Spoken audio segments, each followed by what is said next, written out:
আমি তো বলি আমার জাতি যদি কিচ্ছু না করত,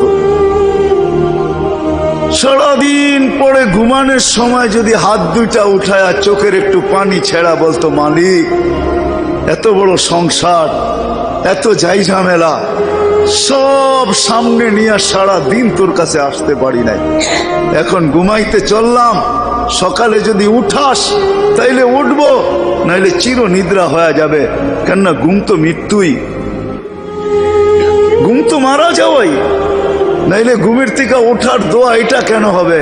আলহামদুলিল্লাহিল্লাযী আহইয়ানা বা'দা মা আমাতানা ওয়া ইলাইহিন নুশুর। ঘুম যদি মৃত্যু মরা না হইতো, মৃত্যু বরণ করা না হইতো, তাহলে এই দোয়া ঘুমের থেকে উঠার হতো তো হইতো কেন? অন্য দোয়া হইতো, আরো তো কত দোয়া হইতে পারত। বোঝা গেল আমি মৃত্যুর থেকে ফিরে আসছি, মরে গেছিলাম ঘুমের ভিতরে। আমার জাতি যদি শোয়ার আগে হাত দুইটা উঠায় তওবা করে শুইত,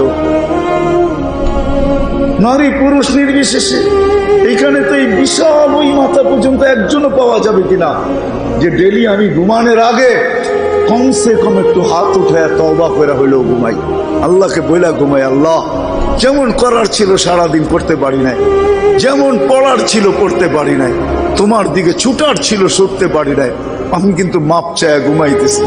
যদি উঠায় নাও ঘুমের ভিতরে, তাইলে ওদের অন্তর্ভুক্ত করো যাদের ব্যাপারে তুমি নিজেই কোরআনে বলছো ইউহিব্বুত তাওয়াবিন ওয়া ইউহিব্বুল মুতাতাহহিরিন। তুমি তওবাকারীকে ভালোবাসো, আমাকেও ভালোবাসার চাদর দিয়া ডাইকা।